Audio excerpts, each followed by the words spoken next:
তুকের কাহিনী কারে কইবা বুঝছো? কইলে পরে দোষ, আর না করলে কোনো দোষই নেই।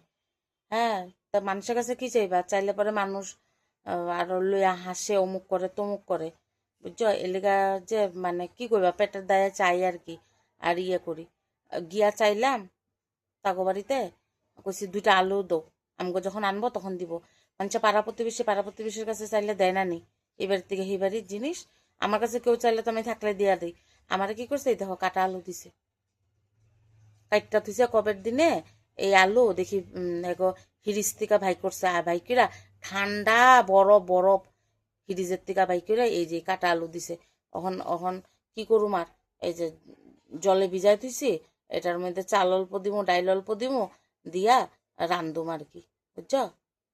কারে কি কমু, কেউরে কিছু কনের নাই। হ্যাঁ, মানুষের আলু চাইছে, 2টার জায়গায় তো 5টা আলু দিতে পারে। ফ্রিজের থেকে আলু এই কাটা আলু দিচ্ছে আমারে, এগুলি ঠিক? আরে কেউ কিছু চাইলে অল্প দিয়া দো না, তাইলে তো হয়। আমি আনলে তো দিমই, আর নাইলে তো আমার কোনো কামের কথা কইলে আমি গিয়া কইরেই দিই গো এক বাসায়। যার বাসায় কামের কথা কয় আমি কইরা দিই, না করি না। কাম করলে কি আমার হাতটা পড়ে যাবো গা? একজনের আরেকজনের হেল্প করলে কি হয়? কোনো কিছুই তো হয় না।